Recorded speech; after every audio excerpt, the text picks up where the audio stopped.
Aarthi Ganesh accident. Aarthi Ganesh ஆக்சிடென்ட்டா? ஆமா. எங்க கல்யாணம் பெரிய ஆக்சிடென்ட் தான். ஆச்சி மசாலா எந்த சமையலும் ருசி தேடும் ரகசியம் 20 ரூபாய். Ganesh and Aarthi are not together anymore அப்படின்ட்டு ஒரு டிவோர்ஸ் ரூமர்ஸ் பரவிட்டு இருக்கு. ஆமாம்மா, எனக்கு ஒரு அழகான பொன் குழந்தை இருக்கு. அவங்க அட்வைஸ் பண்ணிக்கிட்டே இருப்பாங்கல்ல, அந்த மாதிரி கேள்விகள் வரும்போது எப்படி ஹேண்டில் பண்றீங்க? இந்த காதில் வாங்கி அந்த காதில் விட்டுற வேண்டியதுதான். நான் ஒர்க் பண்ணுற படத்துக்கு நான் என்ன சேலரி வாங்குறேன்னு ஆர்த்தி அதில் தலையிடாது. ஆர்த்தியோட சேலரி என்னன்னு அந்த கம்பெனியோட மேனேஜர் என்கிட்ட கேட்டால், சாரிங்க இது நான் கிடையாது, ஆர்த்திக்கிட்டே பேசிங்க, அவ்வளோதான். இந்த ஃபோட்டோ செக்மெண்ட்டோட சேர்ந்து இப்போ ஜென்ரலாக கூகுளில் வந்து சர்ச் பண்ணால் என்னென்ன கேள்விலாம் வரும் அப்படின்னு இருக்குல்ல, ஸோ அதெல்லாம் நான் ஒரு சில கேள்விகள் எடுத்து வச்சுருக்கேன், அதுக்கான பதில்கள் நீங்கள் கொடுத்துடலாம். ஸோ கணேஷ்கர் அப்படின்னு தேடும்போது நிறைய கீழே வந்து வருது. அதில் வந்து ஏதாவது திட்டிருக்காங்களா? திட்டுறதுன்னு இல்லை, கேள்விகளாக இருக்குது. What happen to Ganeshkar, what happen to Aarthi Ganesh and Ganeshkar அப்படின்ட்டு போட்டிருக்காங்க. அது எதுக்கு அதை கேட்டிருக்காங்கன்னு தெரியல. என்ன வாட் ஹேப்பன் டு கணேஷ்கர்? அப்படிதான் இப்படி சர்ச் பண்ணும்போது கீழே கூகுள்ல அப்படி வருது. அதுதான் கேக்குறாங்க, என்ன ஆச்சு, அவங்க எங்க ஆனாங்க, எங்க காணாம போயிட்டாங்கன்ற மாதிரி கேக்குறாங்க. சென்னையில் தான் இருக்கும். சென்னையில் தான் இருக்கும். இப்போ படங்கள் பண்ணிட்டு இருக்கேன். ஆர்த்தியும் தெலுங்குல பண்ணிட்டு இருக்காங்க, வெப் சீரிஸ் பண்ணிட்டு இருக்காங்க. சூப்பர். ஆமா, ஓகே. ஆர்த்தி கணேஷ் ஆக்சிடென்ட். ஆர்த்தி கணேஷ் ஆக்சிடென்ட்டா? ஆமா. எங்க கல்யாணம் பெரிய ஆக்சிடென்ட் தான். சரி, அப்படி இல்லை, ஆக்சிடென்ட் நடந்துருக்கு. ஏங்க ஆக்சிடென்ட் ஆகாம இருக்குமான்னு நம்ம ஒழுங்கா போனாலும் எதிர்க்க. அதாவது கார் வெளியில உள்ள மட்டும்தான் நமக்கு சொந்தம், வெளியில அவனுக்கு சொந்தம். அதெல்லாம் ஆக்சிடென்ட் தானே. ஆமா. Yes. Ganesh and Aarthi are not together anymore அப்படின்ட்டு ஒரு டிவோர்ஸ் ரூமர்ஸ் பரவிட்டு இருக்கு. ஆமாம்மா. ஆமா, இல்லை நிஜமாவே எனக்கு ஒரு வாட்டி என் ஃப்ரெண்ட்ஸ் ஃபோன் பண்ணாங்க, ஆர்த்தியும் ஃபோன் பண்ணுச்சு. ஃபோன் பண்ணி, என்ன உனக்கு எனக்கு டைவர்ஸ் ஆமே? நேற்று டைவர்ஸா? இல்லை, அதாவது அதான் நான் சொன்னேன்ல உங்ககிட்ட, யாராவது நம்மளை பற்றி ஏதாவது சொல்லி அவங்க சந்தோஷப்படுறாங்கன்னா நம்ம ஹாப்பியாக, அவங்க ஹாப்பி ஆகிட்டாங்கன்னா நமக்கு ஹாப்பி. இதை பெருசாக நம்ம வந்து அதுக்கு நம்ம கவுண்டர் கொடுத்து எப்படி நீ வந்து பேசலாம். இப்போ நம்ம பற்றி யாராவது கமெண்ட் பண்ணால் கூட இதுக்கு வந்து நம்ம கமெண்ட் பண்ணாதான் அது தப்பாகும், அது பாட்டு வளரும். புரியுது. அதுக்கு நம்ம இடமே கொடுக்க வேண்டாமா? நல்லதுதான். பக்கா. Okay. Ganeshkar and Aarthi, do they have kids and what is the name of the baby அப்படின்ட்டு. எனக்கு ஒரு அழகான பொன் குழந்தை இருக்கு. ஆமாம். வாவ். அந்த குழந்தை பேர் ஆர்த்தி. அவளுக்கு ஒரு பையன் இருக்கான், அவன் பேர் குழந்தைக்கு கணேஷ்கர். எஸ். ஆனா இந்த கேள்விகள்லாம் வரும்ல, நீங்க அதை எப்படி ஹேண்டில் பண்றீங்க? என்ன இந்த மாதிரி கல்யாணம் ஆயிடுச்சு எப்போ குழந்தை அப்படின்ற ஒரு கேள்வி எப்பவுமே எந்த கல்யாணம் ஆனவங்களுக்கு, எப்போ ஃபர்ஸ்ட் கல்யாணம் ஆகலைன்னா எப்போ கல்யாணம்னு கேட்பாங்க, கல்யாணம் ஆயிடுச்சுன்னா எப்போ குழந்தை பிறந்துச்சுன்னா இன்னொரு குழந்தை, அப்புறம் அவங்களுக்கு இந்த ஸ்கூல்ல படிக்கவே, இந்த மாதிரி மத்தவங்க அட்வைஸ் பண்ணிக்கிட்டே இருப்பாங்கல்ல, அந்த மாதிரி கேள்விகள் வரும்போது எப்படி ஹேண்டில் பண்றீங்க? இந்த காதில் வாங்கி அந்த காதில் விட்டுற வேண்டியதுதான். இது என்ன பேசு, பாதில் ஒரு புன்சிரிப்பு, அவ்வளவுதான். No comments. அடுத்து குழந்தை தானே, ஆமாம் 7வது படிக்குது 8வது படிக்குது, சும்மா சொல்ல வேண்டியதுதான். இதில் என்ன இருக்குது? சரி, கல்யாணம் பண்ணி குழந்தை படுத்திக்கிறாங்க, குழந்தை பிறந்துருச்சு. இப்போ ஃபார் எக்ஸாம்பிள், இப்போ நான் சொல்கிறேன், எனக்கு ஒரு குழந்தை ஆர்த்தி, ஆர்த்திக்கு ஒரு குழந்தை கணேஷ். எங்களுக்குள்ளே நாங்கள் வந்து இப்படி தான் வாழ்ந்துகிட்டு இருக்கோம் ஜாலியாக. நானும் ஒரு குழந்தை, அவளும் ஒரு குழந்தை. எங்களுக்கு ஒரு குழந்தை இருந்து அவங்கள ஸ்கூலுக்கு கொண்டு போய் விடுறது, அப்புறம் ஸ்கூல்லேருந்து கிளம்பி வர்றது, டியூஷன் படிக்க வைக்கிறது, நாங்கள் ஃப்ரீயாக இருக்கோம். Free birds. நாங்கள் நினச்சோம்னா ஏதாவது ஊருக்கு போகலாம், எங்கே வேணாலும் போகலாம், எங்கே வேணாலும் போயிட்டு வரலாம்.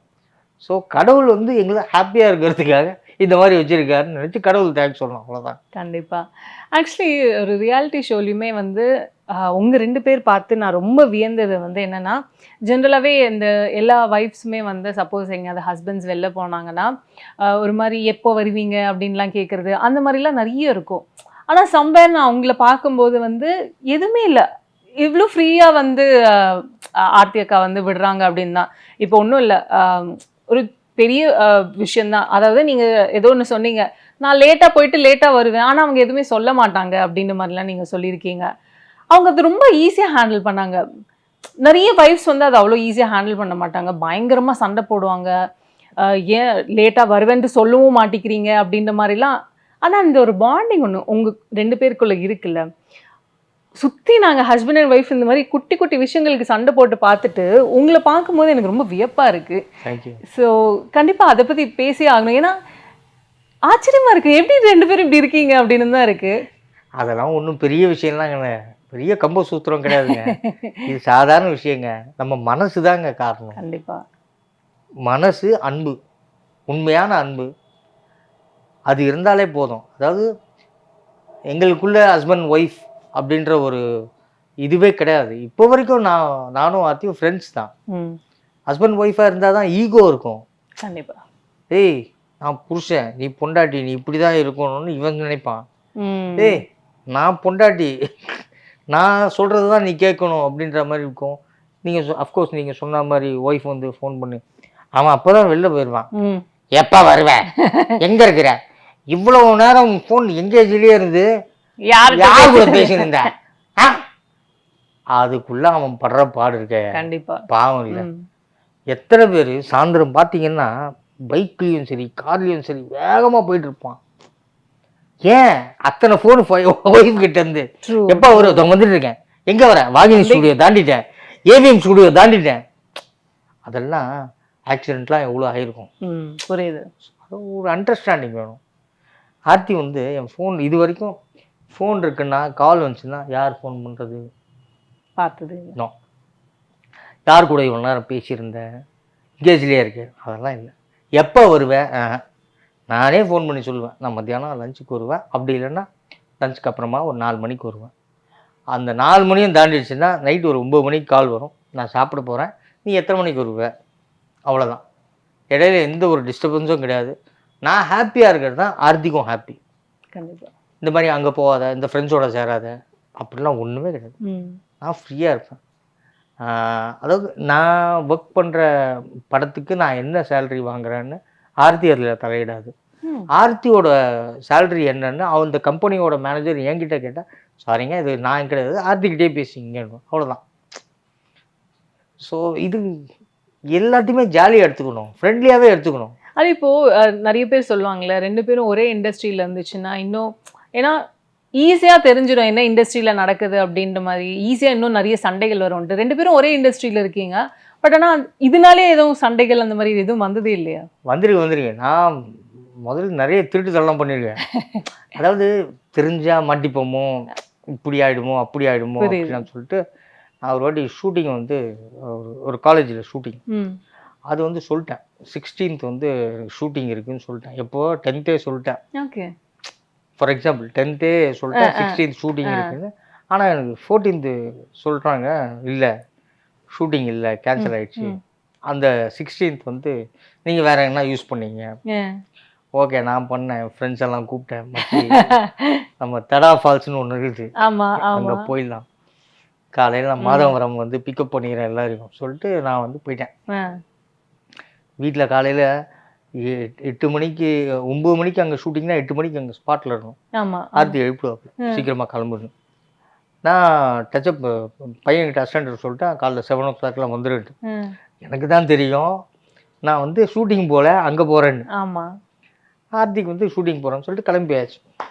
அவனை வந்து ஏவிஎம் கிட்ட விட்டுட்டேன், சாயந்தரம் உனக்கு ஃபோன் பண்ணணும்னு வந்துடு ஷூட்டிங் முடிச்சுட்டு போன மாதிரி வா. அவங்க ஒன்றும் புரியல, சரி ஓகே போயிட்டோம். போன உடனே ஃபோன் அடிக்கிறாப்புல ஆர்த்தி. அதாவது என் சிஸ்டரும் யாரோ கால் பண்ணியிருக்காங்க, என்னோடய நம்பர் கிடைக்கலன்றதுக்காக ஃபோன் பண்ணும்போது ஆர்த்திக்கும் இல்லை, அதுக்கு முன்னே நான் வந்து குளிக்க ஆரம்பிச்சிட்டேன் உள்ள. அப்போ என் ஃப்ரெண்டு சொல்கிறான், மச்சான் கால் வந்துக்கிட்டே இருக்கு, பொண்டாட்டி ஃபோன் பண்ணுறாளா. நான் சொன்னேன் எடுக்காத கெடுக்கலை, சரி ஓகே அப்படியே விட்டாச்சு. விட்டு முடிச்சுட்டு நான் போயிட்டேன் வீட்டுக்கு. சாயந்தரம் கரெக்டாக ஒரு 5:30 கிளம்புனா தான் 1 மணி நேரம் ட்ராவல் சேர முடியும். வந்து பையனையும் சொல்லிட்டேன், பிரசாத் நீ வந்துருப்பா அப்படின்ட்டு. வந்துட்டான். யாரும் வீட்டுக்கு போயிட்டோம். வீட்டுக்கு போனோன்னே போயிட்டு குளிச்சுட்டு நான் ரெடி. ஷூட்டிங் எப்படின்னு வந்து நல்லா இருந்துச்சு. எத்தனை சீன் எடுத்தாங்க ஆச்சு, ஒரே ஒரு 2 சீன் எடுத்தாங்க. ஆனால் கேமரா லைட்டிங்லாம் செட் பண்ணுறது ரொம்ப லேட் ஆச்சு. அப்படி இப்படிலாம் புழுவினேன். உடனே ஷூட்டிங் எங்கே நடந்தது? ஐயோ. நம்ம மேல்மருவத்தூர் பக்கத்தில். ఓకే నా ఫోన్ பண்ணும்போது మీరు కాల్ చేసిన వారు ఇక్కడ లేదే எங்க ஆந்திராவில் இருந்தியா மாட்டிக்கினேன். அவ்வளோதான்.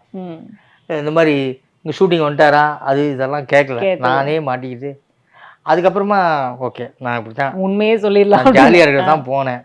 சரி ஓகே நீ ஜாலியாக இரு, அவ்வளோதான் ஒரு அண்டர்ஸ்டாண்டிங்.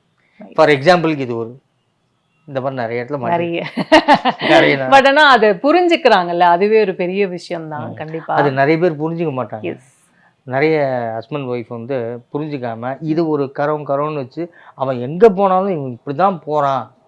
அதே மாதிரி வீட்டில் பெரியவங்க சும்மா இருக்க மாட்டாங்க. அவங்க வந்து நிறைய டிவி பார்ப்பாங்க. அவங்க மைண்டில் ஒரு வில்லன் இருக்கான், அவன் தான் இவன் அப்படின்ற பார்வையிலேயே பார்ப்பாங்க. ஸோ ஒரு வேளை இவன் பண்ணுறதெல்லாம் அப்படி தான் இருக்கும்னு சும்மா அப்படி செஞ்சு விடுவாங்க. அதுவும் ஒரு காரணம் இருக்குது. கண்டிப்பா அவங்க கிட்ட எல்லாம் கொஞ்சம் கேர்ஃபுல்லா இருங்க. டிஸ்டன்ஸ் உங்க 2 பேருக்குள்ள யாரும் உள்ள என்டர் ஆகக்கூடாது. என்டர் ஆனாதான் பிரச்சனையே. கண்டிப்பா. அஃப்கோர்ஸ் நான் நிறைய விஷயங்கள் பேசினோம். உங்களோட சினிமா ஜேர்னிலேருந்து உங்களோட அஃப்கோர்ஸ் பர்சனல் லைஃப்பை வந்து எவ்வளோ தூரம் பாசிட்டிவாக எடுத்துகிட்டு போகலான்ட்டு ரொம்பவே அழகாக சொல்லியிருந்தீங்க. உங்களோட ஃபேன்ஸுக்காக பிஃபோர் யூ வைண்ட் அப் என்ன சொல்லணும்னு நினைக்கிறீங்க? ஃபேன்ஸ் வந்து என்ன சொல்கிறது, ஃபேன்ஸ்னால தான் நாங்கள் இருக்கோம். எங்களை மாதிரி ஆட்கள், எங்களை மாதிரி நடிகர்கள், எங்களை மாதிரி கலைஞர்கள்லாம் ஃபேன்ஸ் இல்லாமல் யாருமே இல்லை. ஃபேன்ஸ் வந்து நீங்கள்லாம் எங்களோட தெய்வங்கள். கண்டிப்பாக உங்களுக்கெல்லாம் நாங்கள் வந்து வாழ்க்கை பூரா கடமைப்பட்டிருக்கோம். ஸோ நீங்களும் உங்கள் குடும்பத்தை நல்லபடியாக பார்த்துக்குங்க, உங்கள் அப்பா அம்மாவை நல்லா பார்த்துக்குங்க, எங்களை ரசிங்க. நாங்கள் என்ன பண்ணுறோம் அப்படின்னுலாம் அதே மாதிரி பண்ணணுன்றது அது இயல்பில்லாத ஒரு நிலை. ஸோ அதனால் நீங்கள் ஜாலியாக இருங்க, ஃபன் பண்ணுங்கள். இருக்கிறது ஒரே லைஃப், அதை நல்லபடியாக ஹாப்பியாக உங்கள் ஒய்ஃபோட ஸ்பெண்ட் பண்ணுங்கள், உங்கள் பிரதர்ஸ் அண்ட் சிஸ்டர்ஸோட ஸ்பெண்ட் பண்ணுங்கள், அப்பா அம்மாவை நல்லா பார்த்துங்க, ஃப்ரெண்ட்ஸோட ஜாலியாக என்ஜாய் பண்ணுங்கள், அட்டி பின்னுங்க. ஓகே இதுதான் நான் என்னோட ஃபேன்ஸ் கிடையாது, ஃப்ரெண்ட்ஸ் கிட்ட சொல்றேன். என்னுடைய அம்மாக்கள், அக்காக்கள், தங்கைகள் எல்லார்ட்டையும் நான் சொல்றேன். கண்டிப்பா. Thank you so much. நான் இதே மாதிரி எப்பவுமே பாசிட்டிவா இருங்க.